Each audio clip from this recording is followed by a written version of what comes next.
à tous et bienvenue dans cette nouvelle vidéo. Il s'agit du premier book haul de l'année. Je n'en avais pas fait en décembre et malheureusement je n'avais pas noté non plus ce que j'ai reçu. Je pense que j'ai rien acheté quasiment et j'avais pas noté ce que j'avais reçu, donc du coup je vous en ai remis certains. Il y en a sûrement que j'ai oublié, je suis vraiment désolée, mais avec le déménagement j'ai oublié. Donc voilà, premier book haul depuis 2 mois au moins. Et écoutez, je suis très contente de vous retrouver. On est un peu tôt dans janvier pour filmer cette vidéo, mais je compte les mois avec les mois de salaire. C'est-à-dire que j'ai mon salaire aux alentours du 24-25 du mois. Parfois, non, 25, franchement, 25. Et en fait, du coup, moi je compte comme ça. C'est-à-dire que ce qui arrive après que j'ai reçu mon salaire compte pour février. Parce que dans les achats, ça compte pour le mois de février en fait. Vous voyez un petit peu la logique. C'est pour ça donc que parfois vous les voyez sur Instagram et pas dans le book haul. Ça arrive dans le mois d'après, c'est pas grave. C'est pas grave. Et puis comme vous voyez, hop, je vous montre un tout petit peu devant là. Ah, vous verrez pas bien.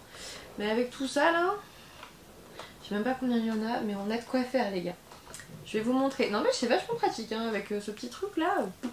Très simple. Mes plantes ne sont toujours pas mortes. Peut-être bientôt pour celle-là, mais j'essaye de faire attention. On va commencer avec les SP. Celui-ci je l'ai reçu en décembre, j'en suis sûre, quasiment sûre. C'est Criminel Fiançailles de Asuka Konichi aux éditions Pika. Donc le tome 1, c'est un shoujo il me semble. On est avec Yoshino qui est petite fille du boss du plus grand clan de Yakuza d'Osaka. Moi je me suis arrêtée à ça, un clan de Yakuza. Elle a été élevée donc au cœur de la pègre et en gros son grand-père décide de la fiancer avec le très avenant Kirishima, petit-fils d'un puissant clan rival tokyoïte en vue d'unir les deux familles. Je me suis arrêtée là. Voilà, il y a le côté pègre, il y a le côté mariage arrangé que j'attends de découvrir. En plus j'ai eu un super marque-page, j'avais eu avec un dossier de service presse. Ça je sais que je vous l'ai montré sur Instagram, c'est sûr. Je vous montre tout sur Instagram à chaque fois au minimum. Et enfin quand je reçois les ouvrages, je ne l'ai pas encore lu mais ça ne saurait tarder parce que vraiment il m'intrigue beaucoup. Je pense qu'on va se le faire là aujourd'hui ou demain je pense. Je vais le laisser sortir en tout cas. Ensuite pareil en décembre j'ai reçu le détective du bizarre, donc Billy Brouillard au pays des monstres de Guillaume Bianco aux éditions Soleil dans leur collection Métamorphose. Et je remercie vraiment les éditions Soleil qui m'ont contacté pour le recevoir. Je crois que c'est mon premier service presse avec eux. J'avais adoré le premier tome et je pense que c'est comme ça qu'ils m'ont retrouvée. J'avais adoré le premier tome et du coup ben voilà, vous savez, vous avez cette petite loupe à filtre rouge, vous voyez, et c'est pour regarder toutes les bulles et tout ce que vous avez manqué parce que vous menez l'enquête avec Billy Brouillard. Et c'est vraiment chouette, j'aime beaucoup cette façon de faire. J'avais adoré, j'avais vraiment beaucoup aimé le tome 1, donc je suis ravie d'avoir lu le tome 2. J'ai la petite jaquette là. C'est alléchant. C'est trop mignon je trouve. Donc voilà. Et la petite pub pour l'autre. Donc voilà, on va le découvrir là aussi. Je vous en parlerai très bientôt. J'ai trop hâte. Ensuite, comme d'habitude, j'ai reçu le tome 8 de Sailor Moon qui est à l'envers, excusez-moi. Donc Eternal Edition, donc Pretty Guardian Sailor Moon, le tome 8 de Naoko Takeshi. J'ai tous les tomes depuis le début. J'avais lu le tome 1 que j'ai adoré. En fait, je me les refais doucement et puis après je les prête à ma soeur parce que je les aime beaucoup. Je les prête, je veux bien lui donner même à un moment donné parce que je sais qu'elle est fan de Sailor Moon. Donc voilà, le tome 8 est arrivé.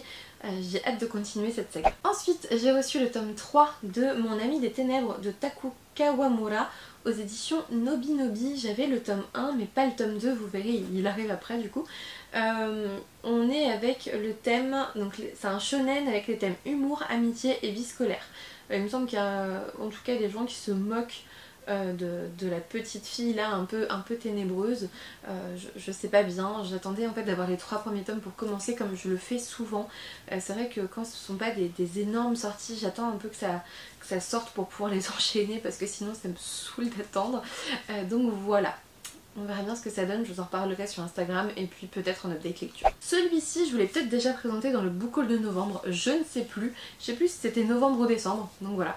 Il s'agit de On l'appelait Vermicelle de Fanny Veilla aux éditions Le Duc Graphique. Et là, on est avec Vermicelle qui tente d'échapper aux difficultés familiales qui la dépassent.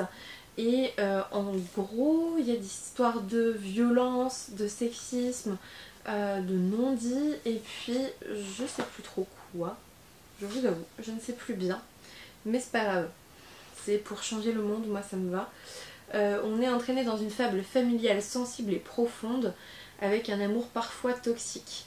Bref, on verra bien, ça a l'air chouette. Ça a l'air très beau aussi au niveau des graphismes, je vous montre ça, hop. Voilà, on est là-dedans. Ça a l'air très très chouette. On va se la faire rapidement du coup. Ensuite, de nouveau aux éditions Pika, ils m'ont envoyé un tome de ma saga shoujo, de l'une de mes sagas shoujo favorites. C'est Vampire Dormitory de Emma Toyama. Je pense que j'ai le tome 6 et le tome 7 à lire. Je suis trop contente du coup parce que je les déguste comme des petits bonbons et à chaque fois que je finis un tome et qu'il n'y a pas la suite qui est sortie, ça m'énerve. J'ai passé les 5 premiers tomes à ma soeur qui adore aussi et qui continue même en japonais, donc voilà, j'ai trop hâte de lire la suite, ça a l'air trop chouette, enfin c'était déjà trop chouette dans les 4 premiers tomes, je crois que j'ai lu les 5 premiers tomes, voilà, j'ai hâte de continuer. Ensuite aux éditions H2T, donc qui dépendent aussi de Pika, j'ai reçu Flowers for Vincent, le tome 1 de Cherryuki. Alors là par contre je sais pas trop de quoi ça parle, c'est un shoujo. C'est un shoujo et là on met je suis le monstre que vous les humains décrivez dans vos histoires, un monstre dont tu ne sembles pas avoir peur. On a Iris, oh c'est une série en 2 tomes, c'est pour ça que je l'ai demandé.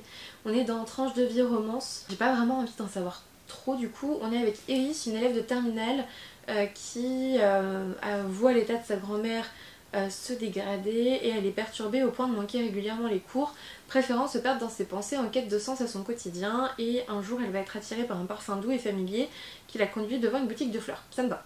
On arrête là, il y a encore plein de choses qui sont écrites mais je ne veux pas, c'est une série en 2 tomes, le deuxième sort en 2022 c'est noté. Donc bah écoutez, il est sorti en novembre, j'espère que le tome 2 sortira bientôt, j'aimerais bien lire les deux d'un coup en fait, c'est horrible hein, je sais, ça reste un SP mais j'aime bien attendre la suite moi. Ensuite alors là il s'agit d'une de mes prochaines lectures, il s'agit de Belle, hop, de Mamoru Hosoda aux éditions Pika, c'est un genre de... je sais pas si c'est un light novel, en fait c'est un roman basé sur le film de Mamoru Hosoda et comment vous dire, c'est un genre de réécriture de La Belle et la Bête, d'accord? On est avec Belle qui est en réalité Suzu, qui est une lycéenne de 17 ans qui vit avec son père dans une petite ville rurale. En gros sa mère est décédée et elle est refermée sur elle-même jusqu'à ce qu'elle rejoigne la réalité alternative de You, j'imagine qu'on dit ça, You. Je le dirai en anglais moi, un espace virtuel illimité sur internet, et là elle va se faire un avatar aux taches de rousseur nommé Belle. Donc vous voyez, ça c'est la réalité, ça c'est le côté virtuel. Donc Belle devient une diva adulée de tous grâce au pouvoir incomparable de sa voix qu'elle cachait jusqu'ici.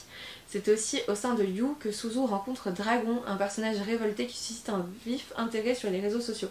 C'est pour ça qu'on parle en fait de réinterprétation moderne de La Belle et la Bête, parce que bah, on a Belle et puis cette espèce de dragon bête. Voilà, et ils le disent tout seuls, hein, c'est pas moi qui l'invente, c'est noté vraiment une réinterprétation moderne de La Belle et la Bête écrite par Mamoru Hosoda, le réalisateur du film d'animation éponyme, encensé par la critique. Alors je n'ai pas vu le film d'animation, je sais pas s'il est disponible, s'il est sorti, s'il est quoi que ce soit, j'en ai aucune idée, mais justement moi je voulais lire le livre de toute façon avant quoi que ce soit d'autre, donc ça me va très bien. Ah bah, sortie du film le 29 décembre 2021 et le livre est sorti le 5 janvier, donc voilà, je pense que vous pouvez d'ores et déjà aller voir le film. Moi je vais lire le livre avant et puis on en reparlera très vite parce que bah, réinterprétation moderne de La Belle et la Bête, vous étiez sûr, vous pouviez être sûr que j'allais le lire, c'était une évidence. Des éditions Inceptio, j'ai reçu leur sortie de janvier, il s'agit de l'autre côté des étoiles de Jérôme Patalano. J'ai très hâte de le découvrir, merci beaucoup. J'ai eu en fait j'ai commencé hein, en vrai, j'ai lu je crois la première page ou un truc comme ça. J'ai eu un petit marque-page dédicacé avec, merci beaucoup Ophélie et Jérôme Patalano. Pour le coup, j'aimerais beaucoup le découvrir avant mars, fin mars, parce qu'en mars il y a un salon du livre à 1h30 de chez moi je crois, vers Lille, et bah, il y sera, donc ça serait bien que je me ramène avec en l'ayant lu pour en parler, donc voilà, je le mets sur ma liste prioritaire de janvier et février. je veux vraiment le lire d'ici là. Ensuite les éditions Nobi Nobi, donc là aussi c'est du Picard, hein, m'ont envoyé Orimiya, donc tome 1 et tome 2 de Hiro et Daisuke Hagiwara. Voilà. Et en fait c'est l'histoire de Hori et Miyamura. Donc moi j'ai lu le tome 1, je vais me faire le tome 2 là dans la foulée je pense. Je vous en ai déjà parlé sur Instagram. On est avec Hori, donc la jeune fille, et Miyamura le jeune garçon. On est dans les années lycée et en fait ils vont être par un concours de circonstances amenés à se découvrir en dehors du lycée et on va voir qu'ils sont terriblement différents de ce qu'ils sont en réalité au lycée. Oli c'est une jeune fille populaire au lycée qui en fait reste beaucoup chez elle à s'occuper de son petit frère parce que ses parents travaillent beaucoup, elle est beaucoup moins apprêtée, elle se balade sans maquillage, enfin voilà, alors qu'au lycée elle est toujours très apprêtée, très maquillée, très tout. Et Miyamura qui est très discret au lycée, très renfermé sur lui-même, est en fait un garçon qui a des piercings, c'est noté dans le résumé, je vous spoil rien. Elle va découvrir en fait qu'il a plein de piercings et tout et qu'il est très chaleureux en vrai, et lui en fait tout ce qu'il veut c'est se faire discret, il veut pas trop qu'on le remarque et tout au lycée. Ils vont apprendre à se connaître en dehors du lycée et vraiment la relation qui se tisse entre les deux, ça se fait tout en douceur. J'ai énormément aimé ce tome 1, j'ai hâte de débuter la suite pour vous en parler davantage parce que vraiment j'ai trouvé que la relation qui se tissait entre les deux était très douce, assez lente sans l'être trop, et puis on sort un peu des clichés des personnages de shoujo. Elle est pas populaire tout le temps, lui il est pas uniquement renfermé, enfin voilà, c'est joli en fait, j'aime beaucoup et j'ai trop hâte de lire le tome 2. Ensuite des éditions Hachette, j'ai reçu Vous êtes sur le portable de Sam de Dustin Tao. C'est un roman que j'ai déjà lu, dont je vais vous parler dans un prochain update lecture, et puis je vous en parle sûrement déjà sur Instagram d'ici que je poste cette vidéo, c'est possible. On est avec Julie, que j'ai pas trop aimée, elle m'a saoulée comme personnage principal, mais je crois qu'elle est pas trop faite non plus pour être méga appréciée.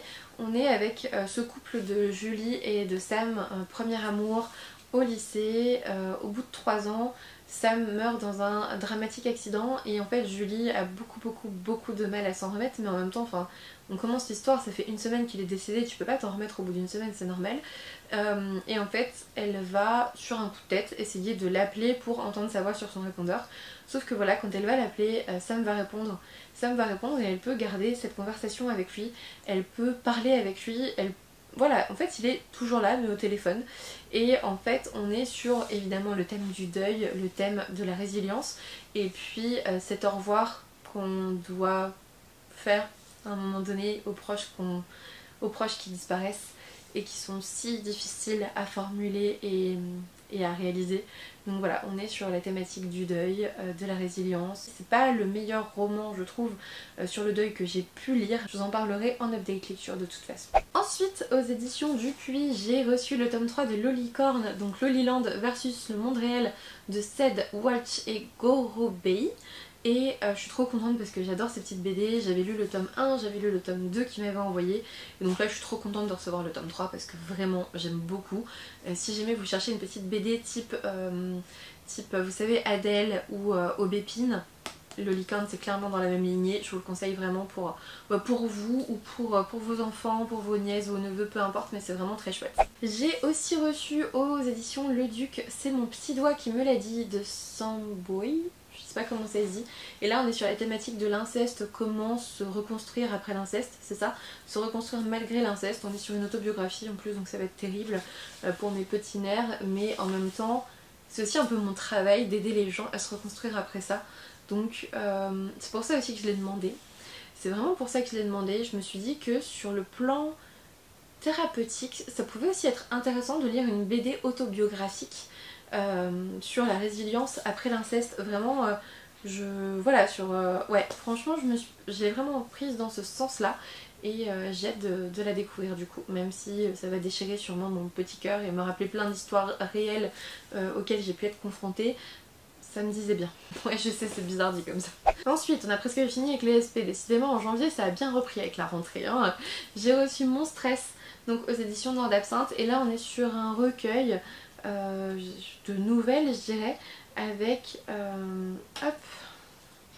plein d'auteurs. Donc 2, 4, 6, 8, 10, 12 auteurs et ça me disait bien parce que j'aime beaucoup ce que fait la maison d'édition Noir d'Absinthe.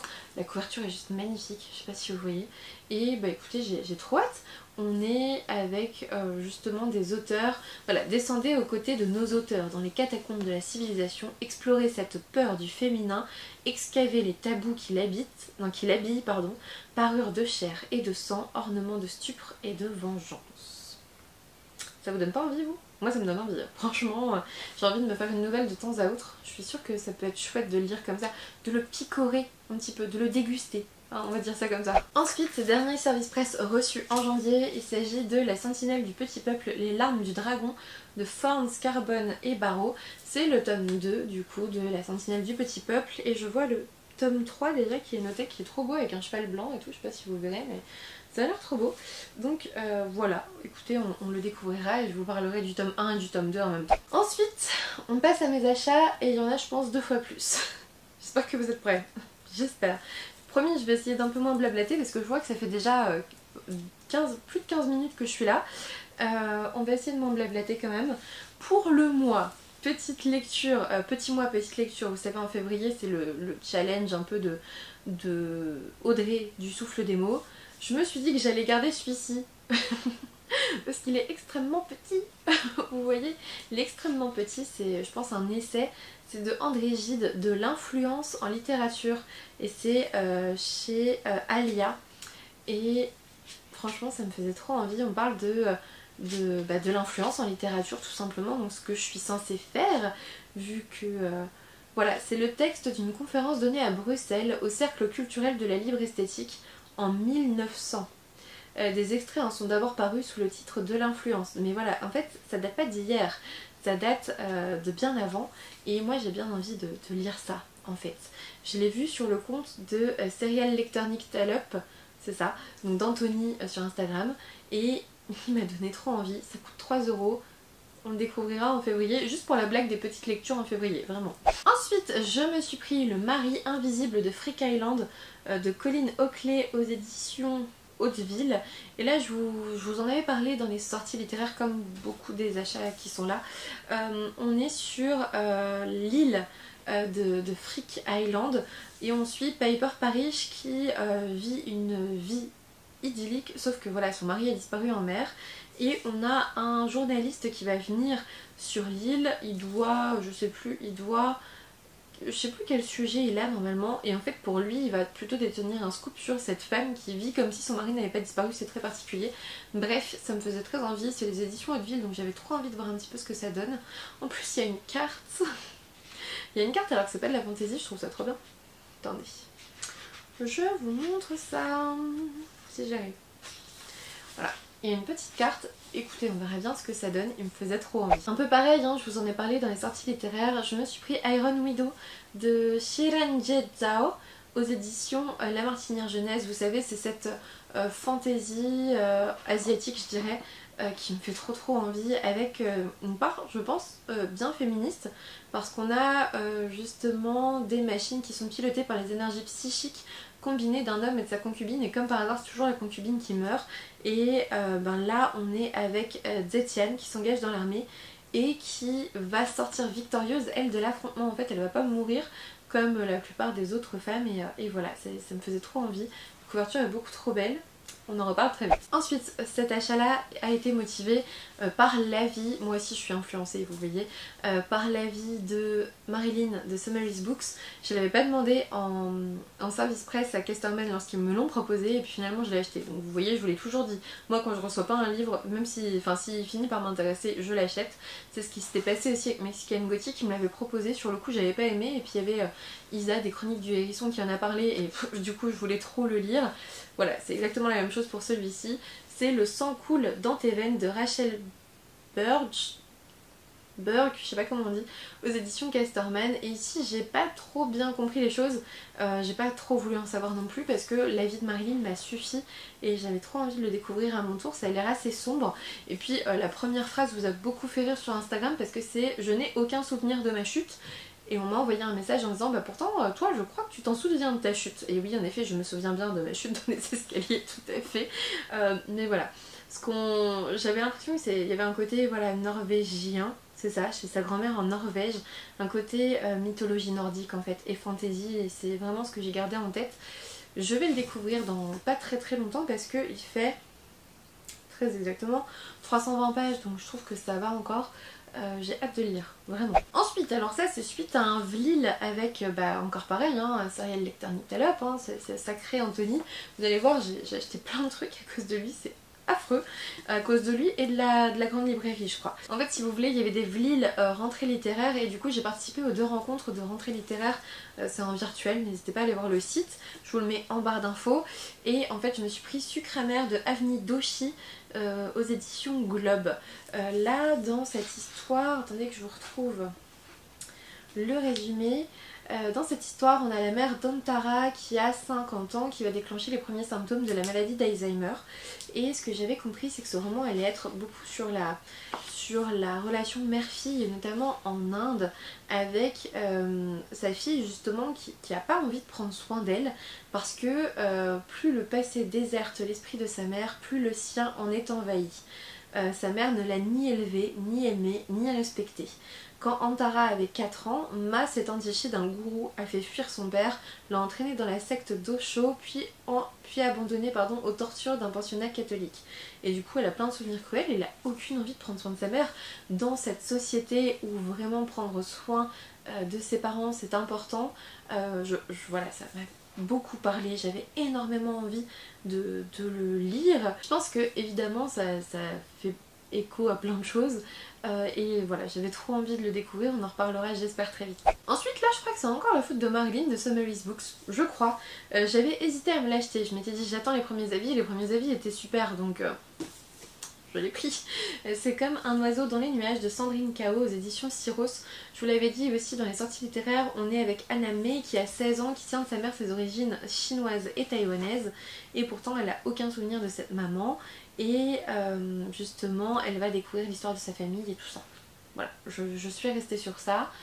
On est sur cette mémoire familiale. Ça me faisait énormément envie au niveau du sujet et je sais que Marlene l'a bien aimé donc j'ai décidé de me lancer. Ensuite, il y a aussi le Inès Bayard, Steglitz aux éditions Albin Michel. Là pour le coup, je l'avais eu d'occasion sur Gilbert Joseph, je crois, vu que la petite étiquette. Et en fait, le seul truc que je voulais, c'était lire ce roman particulier d'Inès Bayard, dont j'avais pas envie de lire Le Malheur du bas parce que la thématique m'intéresse pas du tout.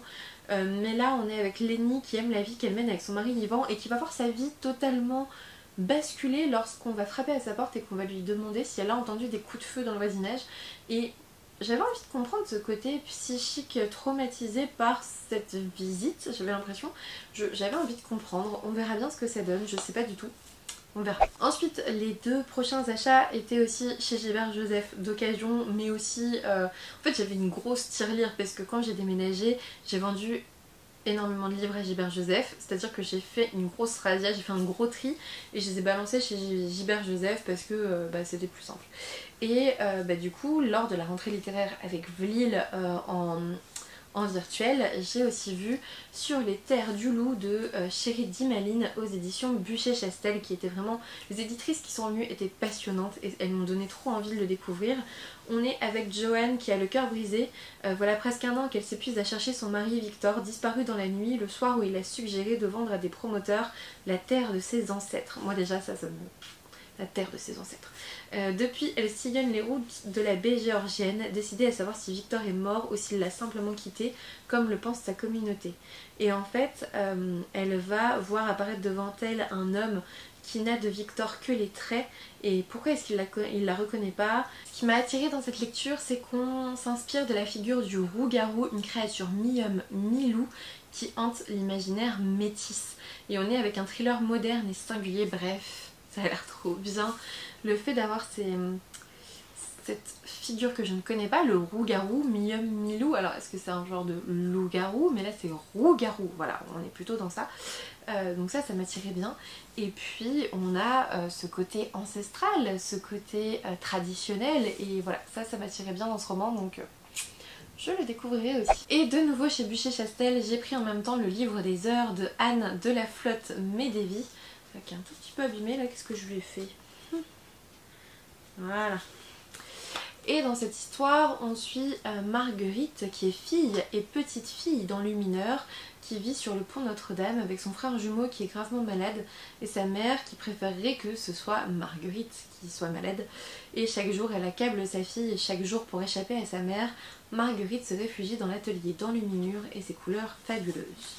Hop, j'essaye de lire mais c'est pas facile. Et en fait, on a un vrai portrait de femme. Bon, on va voir un petit peu ce que ça donne. Ça avait l'air assez intéressant sur le plan historique, les enlumineurs. J'ai jamais lu un roman sur les enlumineurs. Donc voilà, je me le suis pris. Et puis quand elles en ont parlé, elles m'ont passionnée, ces femmes de chez Buchet-Chastel. Donc voilà. Ensuite, je me suis pris Sommeil de Robert Desnos, donc aux éditions Gallimard dans leur collection de poésie. Et là, on est avec en fait tous les petits schémas qui ont été faits par Robert Desnos lors de ses séances, ses premières séances d'hypnose, je crois, en 1900 quelque chose, 1920, 1900 combien, je sais plus. Là on est sur 1922, voilà, ouais, 1922. Voilà, donc j'ai hâte de le picorer et de voir un petit peu à quoi ça ressemble. Ensuite, il s'agit de ma lecture en cours. Je me suis pris Le Guerrier de porcelaine de Mathias Malzieu aux éditions Albin Michel. Dans cette histoire, Mathias Malzieu raconte l'histoire de son père qui a dû passer la ligne ennemie et aller vivre sur la France occupée à la mort de sa mère. Et pour l'instant, j'adore. J'ai lu la moitié. Hier, j'ai participé à la rencontre avec Mathias Malzieu, mais c'était extraordinaire, c'était extrêmement touchant, c'était riche en émotions, c'est un auteur que j'aime beaucoup, que je suis depuis maintenant qu'il fait tout le temps Nuit sur toi et La mécanique du cœur, vraiment depuis le début.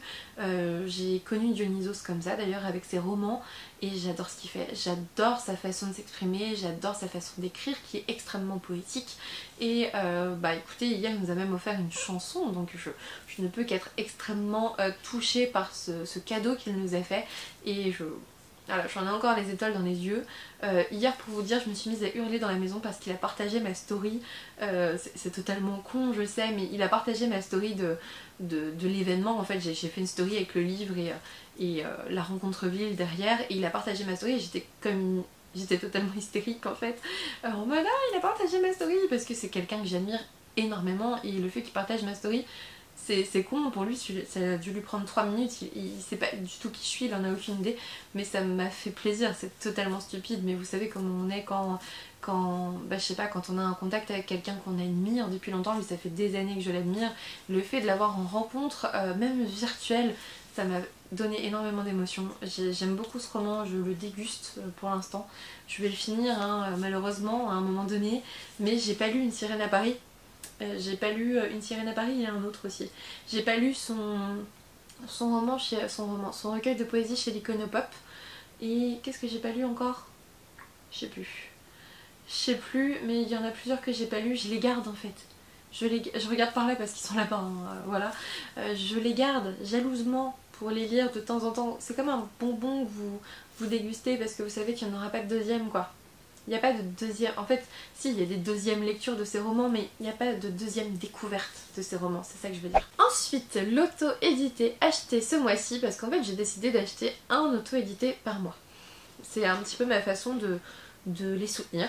Et du coup, je sais pas si vraiment je m'y tiendrai, mais cette fois-ci, je me suis pris Un brasier d'eau et de vent de Marine Kelada. Là, pour le coup, je suis pas allée chercher très loin, j'avoue. Marine Kelada, c'est juste l'auteur de Doulahan qui a été un coup de cœur en 2021. J'ai déjà Cendre, qui est le deuxième que j'ai envie de découvrir. Et du coup, là, je me suis pris Un brasier d'eau et de vent. Et là, je crois qu'on est peut-être sur les légendes nordiques. Je sais plus. On est avec Mira qui est obsédée par la mer. Toutes les nuits pendant 1 an, elle fait le mur pour aller s'y baigner. Et jusqu'à cette terrible nuit au début des vacances d'été, Mira vit un drame qui la traumatise de la mer et la renferme complètement sur elle. Et il y a une rencontre qui la bouscule, peu importe. C'est du Marine Kelada, ça va être bien. Voilà, j'aime beaucoup ce que fait cette auteure. Elle donne un soin particulier à ses romans. Vraiment, si vous voulez de l'auto-édition de qualité, pour le coup, je vous conseille Doulahan. Et puis moi, je vais découvrir les autres. Et puis je pense que je vous les conseillerai aussi. Voilà. Aujourd'hui, je suis allée en librairie et je suis revenue avec 4 romans, 2 mangas, un roman que j'avais commandé, donc il compte pas plus que ça, je l'ai payé il y a 2 semaines, et une BD je crois, un truc comme ça.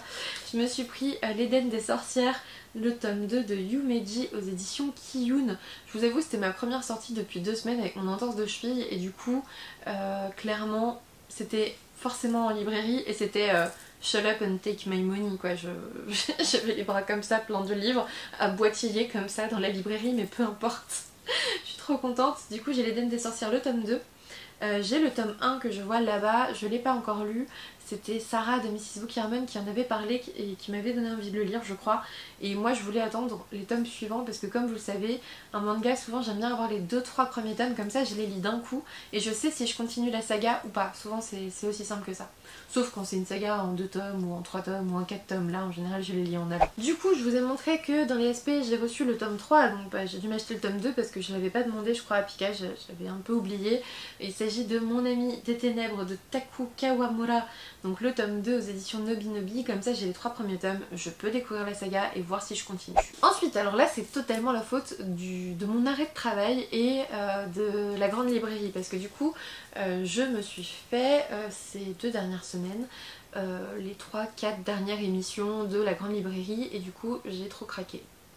Je me suis aperçue que j'adorais la philosophie, enfin je me suis rappelé que j'adorais la philosophie, donc je me suis acheté 2 essais, je vous les montrerai après. Et puis là celui-là il parlait d'Harry Potter. Je l'ai acheté que pour ça, alors qu'en fait il parle, c'est numéro 2 de David Fuenkinos, donc aux éditions Gallimard. En fait, il parle en 2019 de ce casting pour cet acteur qui allait jouer Harry Potter. Et en fait, on parle de ce numéro 2, cet acteur qui n'a pas été choisi et enfin, en gros auquel on a préféré Daniel Radcliffe. Et je trouve ça trop intéressant en fait. Je trouve ça trop intéressant de trouver cette destinée-là et de voir un petit peu ce qui lui arrive parce que finalement Harry Potter ça a envahi nos vies depuis 99, on le voit partout, on le voit toujours partout. Et pour ce gars numéro 2, mais même par exemple pour la numéro 2 d'Hermione, pour la numéro 2 de tout le monde, c'est horrible. Je compatis profondément à ces pauvres apprentis acteurs de 10 ans parce que bah, je pense qu'ils se demandent toujours mais et si j'avais été choisie en fait. Et je pense que ce roman il est sur ça, en tout cas de ce que j'ai vu dans la grande librairie. Donc voilà, j'ai trop hâte de le lire, surtout j'avais trop envie de découvrir l'écriture de David Fuenkinos que je n'ai jamais lu, donc voilà. On pourra le découvrir bientôt. Ensuite, j'avais déjà vu ce livre passer, mais je vous avoue, je me suis pas du tout arrêtée parce que ça me disait rien au niveau du titre. Il s'agit de Paris-Briançon de Philippe Besson aux éditions Julliard. Je n'ai encore jamais lu de Philippe Besson, forcément les films, oui ok, mais lecture non, et Paris-Briançon, je me suis dit wow. Bon. Et puis il est venu le présenter à la grande librairie et je me suis dit il me faut ce roman, parce qu'en fait en plus, il le dit dès la page 2, il va tuer quelqu'un dans ce roman. Ce roman c'est un peu ces rencontres de hasard qu'on ne fait plus vraiment ces derniers temps en dehors des réseaux sociaux, il n'y a plus grand chose. Et finalement on est à bord d'un train de nuit, un huis clos imposé et avec un suspense redoutable nous dit-on. Moi j'ai dit ok banco j'achète les gars, je suis partie. En plus il est en rupture de stock je crois, il est pas mal en rupture de stock sur internet. Donc j'étais très contente de le trouver à la petite librairie du coin. De toute façon je préfère acheter à la librairie mais vous voyez ce que je veux dire. J'avais regardé un peu sur internet combien il coûtait de base et je l'avais vu en rupture de stock partout, je suis bon et tout. Et je regarde sur le site de la librairie où je vais et il était en stock. Il en restait 3 hein, mais il était en stock. Ensuite je vous ai dit que j'avais acheté 2 essais. Il y en a un qui est sur la question du bonheur et il s'intitule Où donc est le bonheur de Marianne Chaillan aux éditions Équateur. Marianne Chaillan, elle m'a totalement captivée lors de son passage à la grande librairie. J'étais obligée de lire son livre derrière ça. C'est une professeure de philosophie à Marseille et franchement j'avais trop envie d'être dans ses élèves quoi. Franchement j'avais trop envie d'être dans sa classe et de la voir m'expliquer plein de choses parce que vraiment ça me manque un peu la philosophie. J'adorais ces cours là, même si je me suis apparemment pas trop bien débrouillée au bac, peu importe.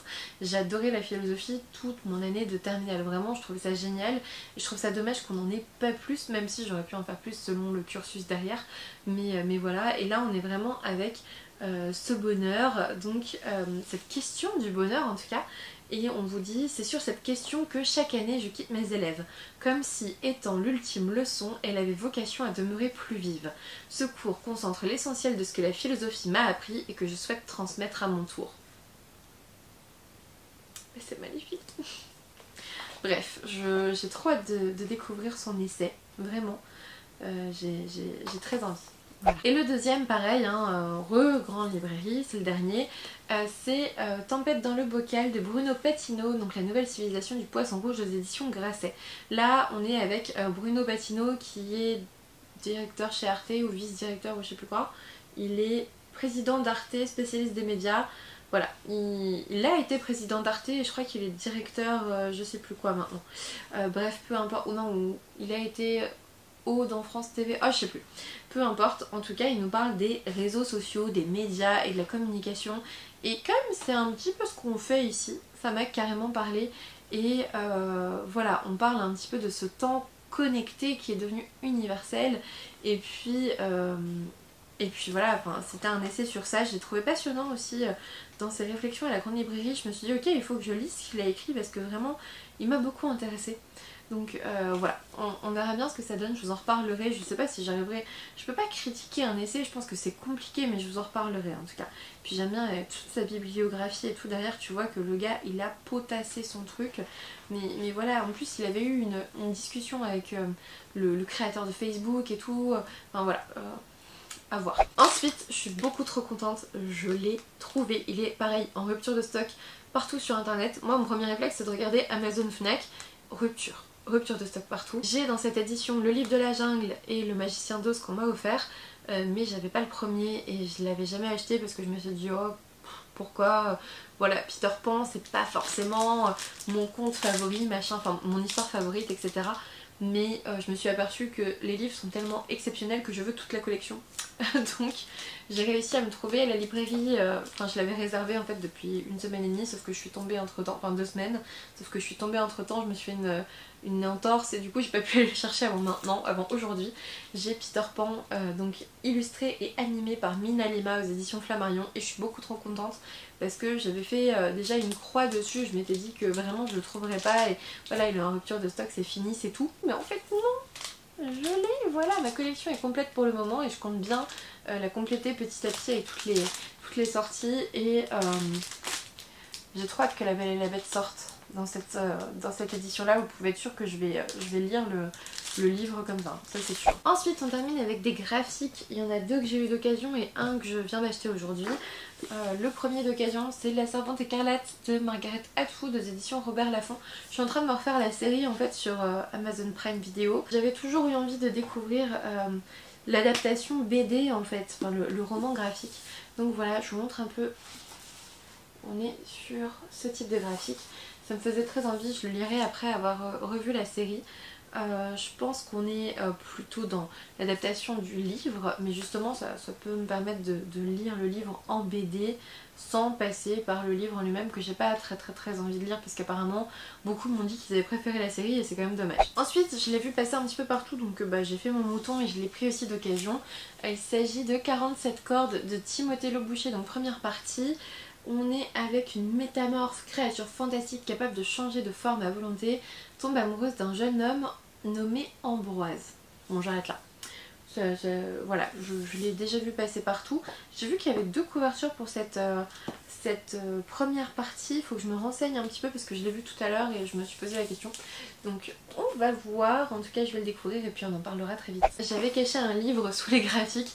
Il s'agit du musée des promesses brisées de Elisabeth Bouchan, donc aux éditions Faubourg Marigny. Et dans cette histoire on est donc dans un musée des promesses brisées, un endroit plein d'émerveillement, de tristesse et d'espoir, et on suit Laure qui tient ce musée et on y trouve différents objets qui sont tous liés à un moment de trahison dans la vie de leur propriétaire. Et cette histoire me faisait extrêmement envie, je l'avais vu passer un petit peu, pendant un temps j'étais en partenariat avec Faubourg Marigny, mais vu que j'ai pas lu les 2 romans je crois qu'ils m'ont envoyé, je ne leur ai pas demandé par souci de respect et je l'ai acheté tout simplement. Je l'ai acheté et j'ai très envie de le découvrir. Franchement j'adore les Faubourg Marigny, je les trouve trop beaux. J'ai trop hâte de voir ce que ça donne. Il est trop gros, hein. Il fait 500 pages, ça va encore. Voilà, il me fait trop envie, j'ai hâte de voir ce que ça donne. Et enfin, le dernier livre que tout le monde a déjà vu je pense. Je me suis acheté aujourd'hui La Dame Blanche, donc de Quentin Zuthion aux éditions Le Lombard, et on est sur un récit puissant sur la fin de vie. Je vais pleurer, c'est sûr. c'est sûr, elle les mènera jusqu'à la dernière danse. Est-ce que c'est pas beau ça? On est les dernières personnes qu'ils vont voir avant de mourir. Donc ça c'est forcément dans une maison de retraite, la dernière maison de beaucoup de personnes. On est avec Estelle qui jongle entre les soins, les parties de cartes et les morts solitaires. Mais comment faire face au dernier sommeil et aux rêves inachevés?